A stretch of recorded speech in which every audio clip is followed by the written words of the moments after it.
Et bonsoir, bienvenue sur le groupe Walt Disney World Orlando Info en français. Moi c'est Yann et vous êtes dans le warm-up ce soir.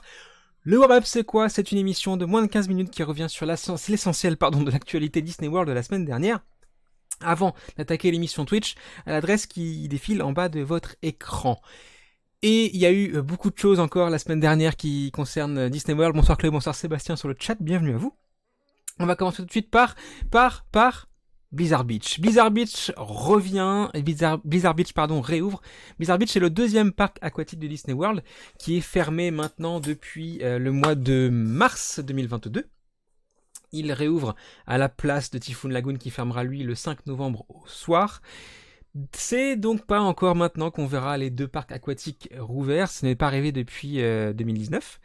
Il faudra attendre potentiellement le mois de mars prochain avant de pouvoir peut-être revoir ces deux parcs ouverts ensemble. Ça fait un petit moment qu'ils n'ont pas été, pour des questions financières d'abord forcément. Typhoon Lagoon ouvre en alternance avec Blizzard Beach avant, entre le printemps et la fin de l'été, les deux étaient ouverts en même temps. Puis après en alternance sur la période hiver et printemps. Voilà, c'est un petit peu compliqué encore toujours pour Disney World. On verra si au printemps prochain ils les rouvriront en même temps.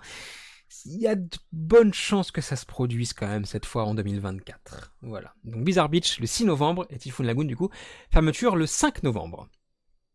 On continue avec des horaires étendus. Ça fait pareil depuis la fermeture liée au Covid que le Magic Kingdom n'a pas fermé à minuit sur des horaires classiques d'ouverture de parc. Ça va être de nouveau le cas. On verra tout à l'heure dans l'émission Twitch que d'ailleurs que ça va continuer encore dans ce sens. Donc ça faisait depuis mars 2020 du coup qui n'avait pas ouvert sur... Salut Anne-Charlotte, qui n'avait pas ouvert sur des longues périodes comme ça. Mais Magic Kingdom, avec les horaires dont on apprend l'existence sur novembre, va pouvoir ouvrir. Vous voyez ici, hop là, de 9h à minuit. Ça faisait depuis mars 2020 que c'était pas arrivé. C'est une très bonne chose. Si on tient compte du fait que les horaires étendus reviennent comme c'était avant, que le Dining Plan revient dès le 9 janvier, que le Park Hopper n'a plus sa limite de 14h dès le 9 janvier, que d'autres choses reviennent aussi dès le 9 janvier, eh ben, est-ce que Disney World n'aurait pas l'envie de revenir à la période qui était avant, tranquillement, et pouvoir du coup essayer de renouer avec peut-être le succès, parce que ça fait quand même depuis maintenant 1 an et demi qu'ils ont un peu de mal. Les 50 ans n'ont pas été à la hauteur de leur espérance, l'année dernière a été pas terrible pour le parc, enfin pour les parcs. Donc voilà, il y a peut-être des idées là-dessus qu'ils aimeraient peut-être revenir à des heures pour les heures précédentes. On voit aussi pareil pour Animal Kingdom, 8h, 20h à lieu de 9h, 19h, c'est une bonne chose. Donc voilà, il y a des choses qui reviennent dans leur état normal, c'est plutôt bon signe. C'est pour ça que Blizzard Beach aussi, pour le printemps prochain, ça peut être pas mal. Bref. On continue avec Animal Kingdom qui lui aussi voit des choses revenir. Pocahontas, qui avait été évincée de sa photolocation qu'elle avait à Animal Kingdom, parce que Vaiana a pris sa place, revient. Alors elle revient un peu à l'extérieur, du coup elle est là en meet and greet, plus classique, dehors. Voilà, dans ses habits d'hiver, vous pouvez la voir ici à Animal Kingdom, dans ses habits d'hiver du coup.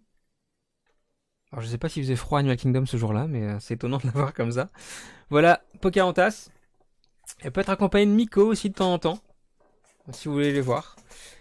Ce sont des personnages qui sortaient depuis, pareil, le Covid sur les bateaux qui faisaient le tour de la rivière d'Animal Kingdom. Ces bateaux vont s'arrêter petit à petit et les personnages qu'ils comportaient vont revenir dans le parc à la rencontre des visiteurs. Là aussi, on revient à ce qui se faisait à l'origine et c'est plutôt une très bonne chose encore une fois. Next one, c'est le pavillon marocain d'Epcot. Epcot, c'est le parc qui fait référence à beaucoup de pays à travers le monde.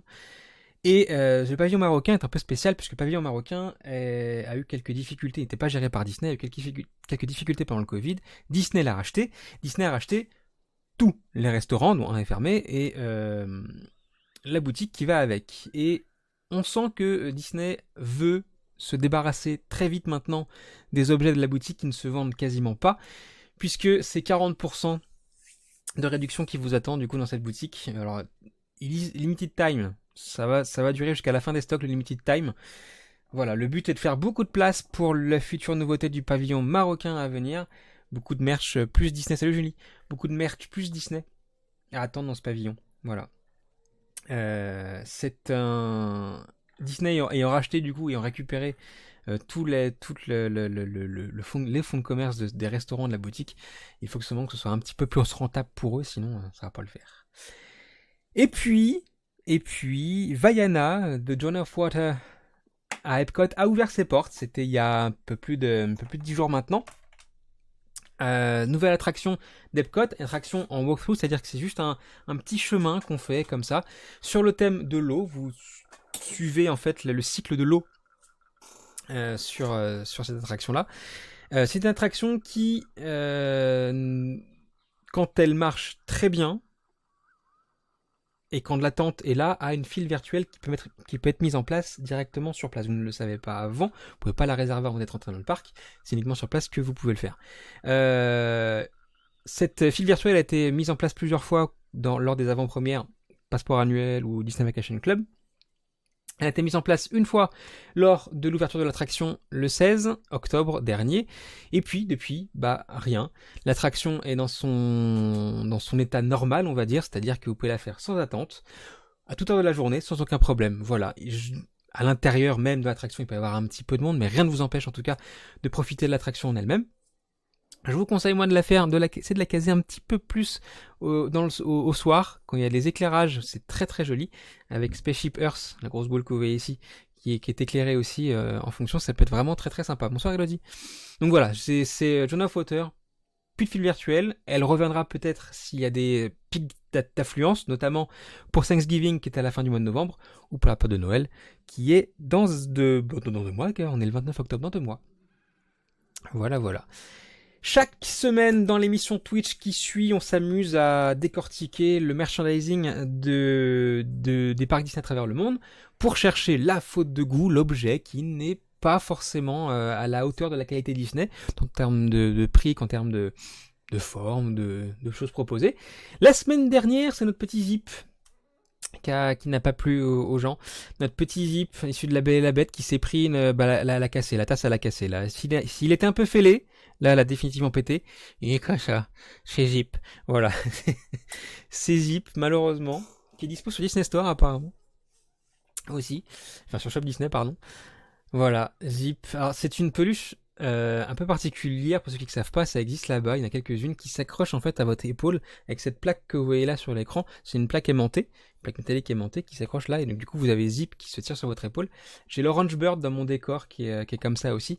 C'est pas forcément tip top, ça tient assez mal, et là en l'occurrence celle-ci est un petit peu déformée. Voilà, c'est Zip. On passe maintenant à la question de la semaine. Je sélectionne parmi toutes les questions du groupe sur la semaine celle qui a retenu mon attention et celle qui mériterait peut-être une réponse en live un peu plus étayée, etc. Cette semaine, c'est la question de Laura qui nous dit « Bonjour, pour vous, quelle est la meilleure période entre fin avril, début mai et début octobre en termes de temps et également au niveau monde ? Sur le parc, avez-vous vu la différence entre ces deux périodes ? On prévoit de partir en avril-mai 2024, mais nous habitons avec octobre. » Alors, on va étendre la question à quelle est la meilleure période pour partir. En fait, cette question, elle est compliquée puisque la meilleure période dépend aussi forcément de ce que vous pouvez vous permettre vous. En termes d'affluence, il y a forcément des périodes où il y a moins d'affluence que d'autres. Je sais que beaucoup se diront, oui mais salut Sophie, je dirais que beaucoup se diront que l'affluence de Disney World est à la hausse et que du coup il n'y a plus de période de faible affluence. Oui, mais une période qui était une faible affluence d'avant restera une faible affluence de maintenant comparée à d'autres, toujours. Et donc dans ces cas-là, on peut noter le mois de janvier qui est assez calme et le mois de septembre. Mais ce sont des périodes qui ne sont pas forcément top au niveau de la météo.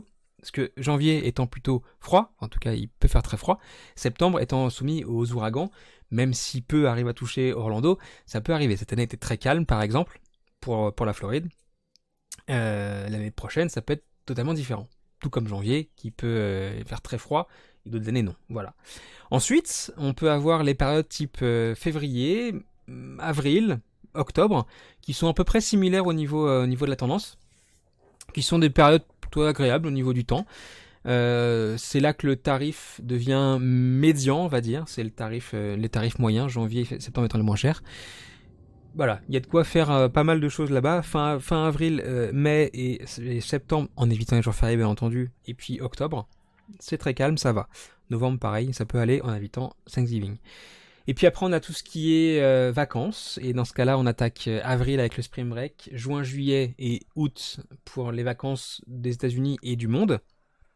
Vacances de Noël aussi, qui sont pas des périodes les meilleures pour visiter. Le temps peut être cool, sauf en été où il peut faire très chaud, mais en tout cas au niveau de l'affluence, c'est pas ça du tout. Je vous conseille vraiment de les éviter, surtout le Spring Break cette année, enfin l'année dernière en tout cas, a ramené énormément de monde. Donc voilà, c'est assez compliqué. Dans tout ça, en plus de juger la météo et les gens, il y a aussi le fait qu'on peut avoir des promos ou pas. Et dans ta question, Laura, tu hésites entre deux choses, avril, début mai, fin avril, début mai et octobre. Octobre n'est pas totalement concerné par les promos. Et donc si tu hésites entre ces deux périodes, mon choix se porterait moi naturellement vers le mois d'avril-mai, qui lui est concerné. Voilà, donc c'est à voir comme ça aussi. Quel est le meilleur tarif qu'on peut en tirer, ou en tout cas les meilleures conditions qu'on peut avoir pour son séjour. Et pour toi, je pense que ouais, c'est fin avril, début mai. Je suis très adepte de la période de septembre-octobre, parce qu'il y a Halloween, parce qu'il y a le Food and Festival. Celle de mars-avril-mai ramène à Epcot le Flower and Garden Festival, qui est très joli à voir aussi. Janvier et un petit bout de février ramènera le Festival of Heart à Epcot, on en parle ce soir d'ailleurs dans l'émission Twitch. Voilà, chaque période a ses trucs à voir, en tout cas à Epcot et ou ailleurs dans le complexe. Et donc, moi, naturellement, préférence cette période-là, voilà, je préfère octobre, mais fin avril, début mai, c'est une très très belle période également. Voilà, j'espère avoir répondu à ta question, et puis on va pouvoir attaquer l'émission Twitch dans quelques secondes maintenant. Faut pas que je me plante sur le lancement. Hop. Ce soir dans l'émission Twitch, il y a beaucoup de choses. On va parler Disney Cruise Line, on va parler Shanghai avec Zootopie, on va parler Hong Kong avec le Land Frozen, on va parler de Disney World bien entendu. Aussi, on va parler de l'hôtel Pixar. Hop, le stream commence. C'est parti. On va parler de l'hôtel Pixar en Californie. On va parler de Disney World avec le retour des extending hours. Non, des after hours, pardon. Après quelques mois d'absence, ça va être très très cool. Et le retour d'un spectacle qui me surprend. Voilà. Je vous souhaite à tous de passer une très très bonne soirée. À tout de suite si vous suivez sur Twitch. Sinon, à la semaine prochaine pour un nouveau warm-up. Des bisous. Portez-vous bien. Bonne soirée, bonne nuit. Et à bientôt. Ciao.